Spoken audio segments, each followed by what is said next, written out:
Hey everyone, it's 10 Types, and today we're taking a look at some more new cards, and I got something really excited planned as well. So, first thing is going to be Terrestrial Festival, which is going to be a Japanese mini set releasing in December, and this is, or it might be it's an evolution focused set, and it's going to have the Terrestrial Eeveelutions, I think. We don't exactly know how those are going to be implemented, if they'll be the same like types. There's going to be a Stellar Sylveon, I think. So that's going to be kind of interesting. We'll see exactly how that's implemented, but that's, I believe, separate from this. I'm not 100% sure though.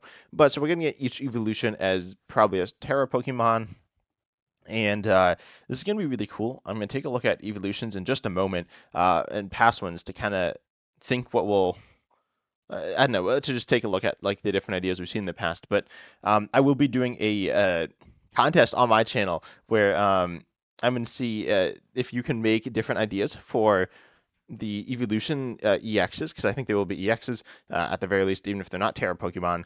And the I don't know what the winner's going to get. I don't know if there might not be a prize exactly, but the best ones, I will be playing with the best ones. So that will be in my Discord server where I have the custom cards. I have you can just submit custom cards of any Pokemon at any time, but specifically I'm going to be having a contest where you can submit your um, evolution EXs, and so the best of each evolution is going to get I'm going to play with them, and I might run some tournament with those. But anyways, so this is going to be super cool. We've seen the evolutions. I'll just take a look at Flareon. Flareon might be my favorite, and if we look at them, we see that there's a VMAX. Each evolution had a VMAX. Flareon and Umbreon were single strike. Vaporeon and Sylveon were rapid strike. And then Glaceon, Leafeon, uh, which are the other ones? Jolteon and Glaceon. I don't remember. The other four are the are not rapid strike or single strike, but they had VMAXs all in the set Evolving Skies. So that was really cool, a really fun set. In my opinion, one of the best sets ever.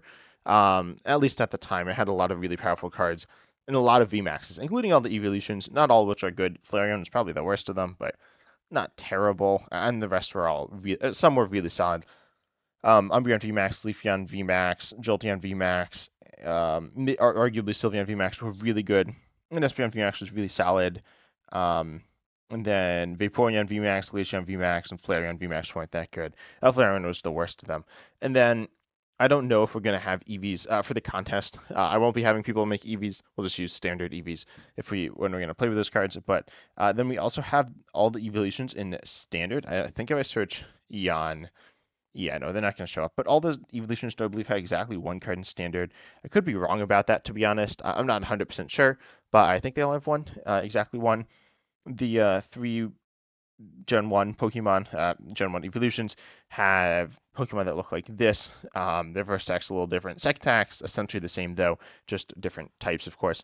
And one thing with the evolutions, if you don't know, if you know them from the video game but not the TCG, they are not all different types in the TCG. So Vaporeon and Glaceon are both water, and then Sylveon and Espeon are both psychic. They do have different weaknesses. Well, Vaporeon's weak to Lightning. Espeon is weak to Psychic and resists fighting. And then Glaceon and Sylveon are both actually weak to Metal, which is kind of interesting. And then Jolteon's Lightning, Flareon's Fire, Umbreon is Darkness, and Leafeon's Grass. So I guess actually half of them are different types. Jolteon, Umbreon, um, Glaceon, and Sylveon are all different types from the video game. Although there used to be Fairy type, but that is now no longer a thing that exists. Which now that means there's 10 types, so that works for me. Subscribe. Yeah. Anyway, now we have some actual new cards. So first of all, we'll take a look at Gravity Stone and Talonflame from Stellar Miracle. They're all from Stellar Miracle, which will be Stellar Crown. That's the same set essentially, and coming September 13th internationally, and then in Japan it's releasing July 19th. So that's going to be really cool, and that's not that far away, but we'll see. But we have the tool. Well, let's take a look at actually. Yeah, let's take a look at the tool first. Gravity Stone. I actually love the look of this card. I think it's just really cool. But it says it's a tool, so you attach it, and if the Pokemon this card is attached to is in the active, the retreat cost of both active Pokemon is one colorless more. So this increases your own retreat cost, which is probably not good. but it's kind of interesting. So, yeah, I can't think of a use case of increasing your own retreat cost off the top of my head because the only one I can think of is you could use it with heavy baton, but you can't actually use it with heavy baton because it's a tool, right? So you can't have multiple tools on, and that's obviously just not something you can do in normal gameplay. I think Honchkrow V is still in standard, so could you Honchkrow V heavy baton? Let me check. Honchkrow V coming in at from Brilliant Stars, you could do pair that with the Stellar Crown Gravity Stone, and then its retreat cost is 1, so you could stick 3 Gravity Stones in a heavy baton. Um, that seems pretty terrible, but yeah. You could stack it with Honchkrow V though to turn, to turn Honchkrow V essentially into Snorlax. So you can, the main use of this, in my opinion, is a control-based deck where now your opponent just can't retreat really at all, depending on what exactly they're running. Of course, they can still switch, but they could switch anyway if you're like running Snorlax. We could stick this on Honchkrow V, and Honchkrow V then has 200 HP, which is more than Snorlax. You can stick on some extra tool to give you more tankiness, like Bravery Charm. Um, and if you have 2 Gravity Stones, I feel like they're not going to be retreating because that's like 2 extra retreat costs. Certain decks can retreat out. If you look at like Champion Excalibur, that probably can. But even a deck like Raging Bolt, the X with whatever really, they don't have a ton of, they just don't have infinite acceleration or like absurd amounts of acceleration, unlike or absurd amounts of acceleration to just random Pokemon, unlike Excalibur does. But they do have Silas Vitality, and they have Ogerpon. Ogerpon's ability, TLMS Ogerpon EX's ability, which allows them to accelerate to Ogerpon. So you can't trap Ogerpon or like Sandy Shocks that well, but they can attack anyways. But you could attack Radiant Greninja, and of course that will be in a different meta. It will be with new cards that just aren't out yet. Not only will it be the Stellar Miracle / Stellar Crown cards, but also Shrouded Fable / Night Wanderer cards, which are coming. They're out in Japan, and I think they're coming soon. No, I think they're coming August internationally. I honestly don't remember, but that sounds about right. So that's going to be pretty exciting and going to change up the meta, but that's going to mean that the exact decks and cards and decks are probably going to be pretty different, but we'll see. But then we have. So I think this is another control card, which is going to be annoying to do, but whatever. Right to have. Then we have Fletchling, not very good, but not like the worst. It's sending your opponent's active to the bench. If you're playing this with Gravity Stone, which it's meant to be played with, I think, then that's it could force them to send up a Pokemon that they can't retreat so well. And then you have, also, so Mawile. I'll talk about Mawile versus Snorlax, or we'll swing Master Group on EX. So if you evolve, though, then the effect of Mawile, which stops you from retreating, goes away. But that will happen with Snorlax or Gravity Stone, so that's kind of cool. Or not cool. I don't know. It depends. Here's stance and control. It's a little annoying, but then Fletchling, sending them to the bench isn't like terrible. It can be okay. I feel like if it was just no, one colorless, no damage, but you just gust, that'd probably be better, but whatever, it's not bad. Then Fletchender, whatever, 50 for 2, no need for translation here. And then we have Talonflame, 140 HP, free retreat, stage 2. And then we have Arrow Chase here for 2 colorless, if the retreat, 110, if the retreat cost of your opponent's active is 2 or more, it does 110 more damage.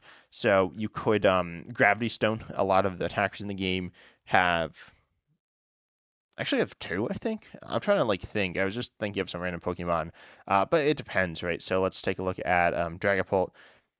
Where is Dragapult? I might have missed it, or it might just be on the second page. No, Dragapult's not on the second page. Anyway, here we go. Dragapult EX has 1 retreat. Charizard DX has like 2 retreat. I'm pretty sure a lot of Lost Zone attackers have 1, but that's not really true. A lot of Lost Zone Pokemon have 1. Then like Bloody Marsh Luna has 3. Iron Hand EX has 4. Roaring Moon EX I think has 2. I honestly don't remember. But yeah, where's the deck? Yeah, Roaring Moon, yeah, 2. Raikou V 1.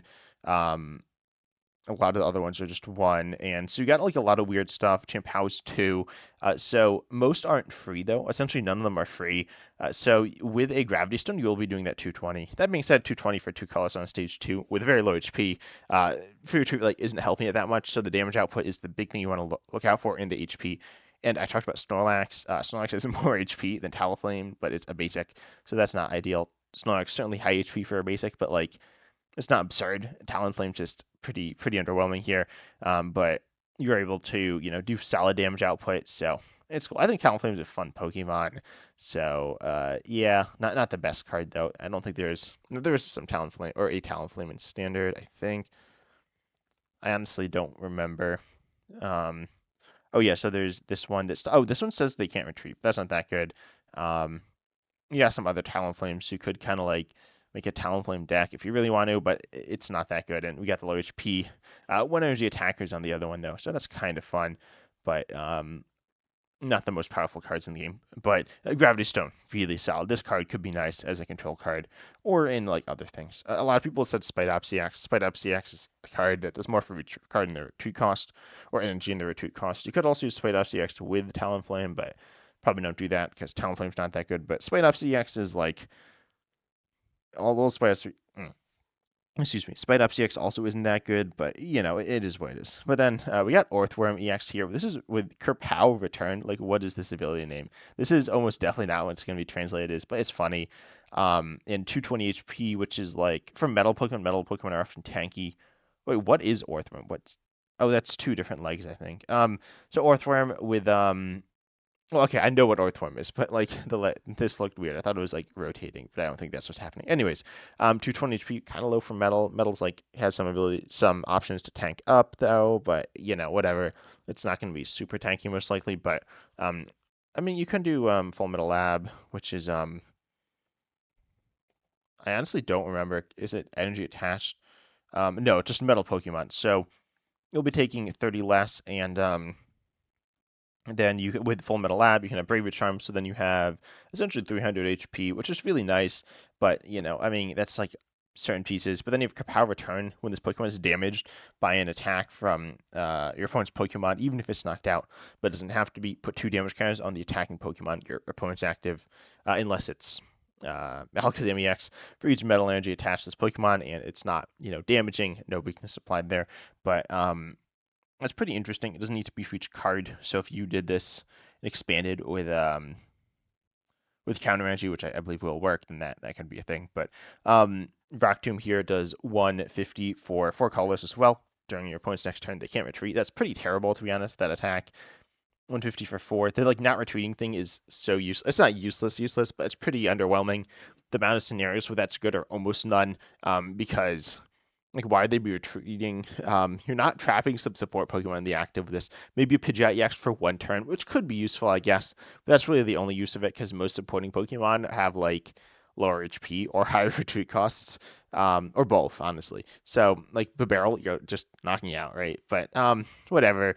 It is what it is. You want a bunch of metal energy, so if you have the 80 damage, so if you have 4 energies on, that are all, if it's double turbo, then you're doing substantially less. But if you have 4 metals on, you're doing 150, then 80 when you're hit into.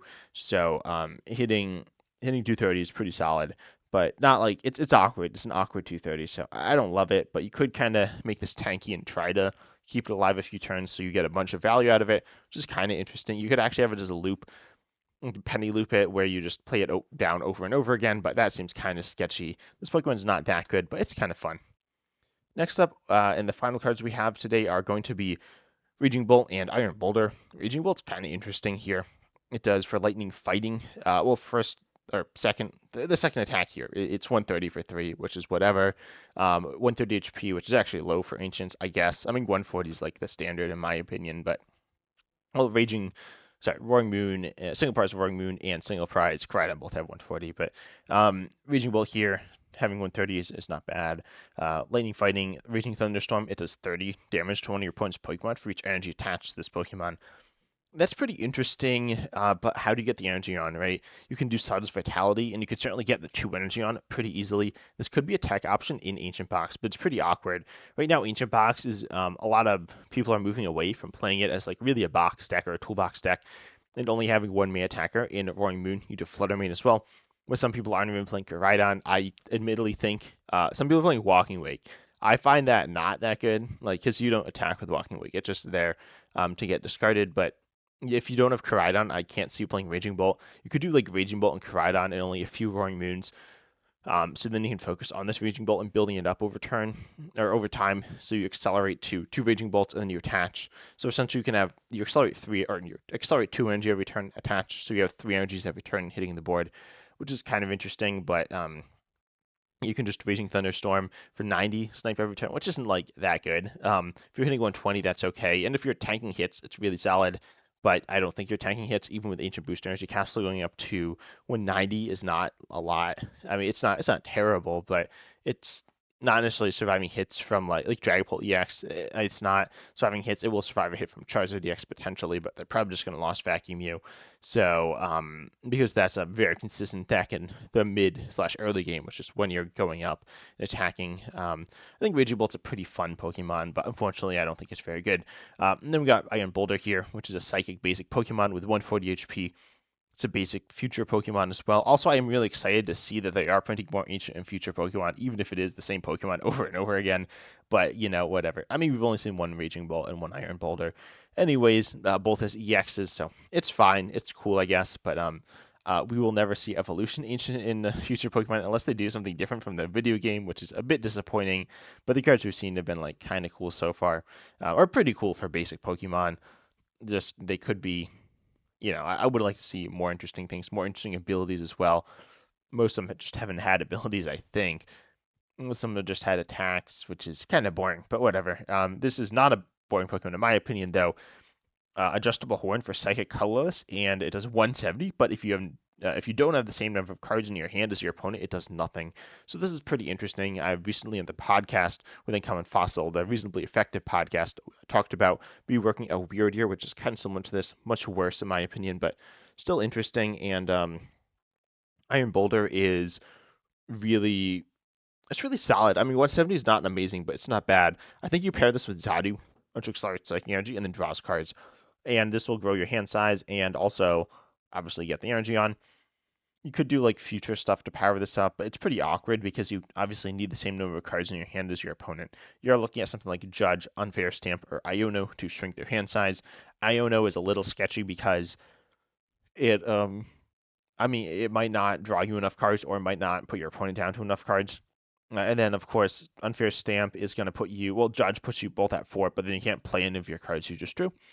And then, there's another card. There's Xerosic's Scheme or whatever. There's a Xerosic card coming out very soon, or coming out in coming out in Shadow Fable, the mini set. And then there's also Hand Trim and discard down to 5. But the issue with Unfair Stamp, or each player discards down to 5. But then the issue with Unfair Stamp is you put your point down to 2. Same thing with Roxanne. You put your point down to 2, you draw 5 or 6 with Roxanne. And so then you need to play a lot of your cards. Specifically with Roxanne, having to play 4 cards that aren't supporters from your hand can be kind of sketchy. But and potentially force you to do really awkward plays where you need to start playing cards that you just don't want to play or like not. It can just cause issues. But overall, Iron Boulder, really fun card. And as I said, I will be running that contest with Terrestrial Festival Eeveelution design ideas. So yeah, you can submit images from PokeCardMaker.net, I think, or something like that. It's linked in my Discord server, and also you can just submit the text, just the name of the attack and or you don't even need a name, but just what the attack does and the attack costs and stuff, and abilities and stuff. So, or all the stats. But anyways, that's all for today's video. Consider liking and subscribing. Sharing the video. I don't usually say that, but you can do that. And hitting the bell. I don't know if people do that, but if you do, that's cool. I don't do that on other channels. It does it automatically, but just like a few videos, like Once in the Blue Moon. So anyways, I hope you enjoyed, but consider doing that. And as always, I'm excited to see you in the next video.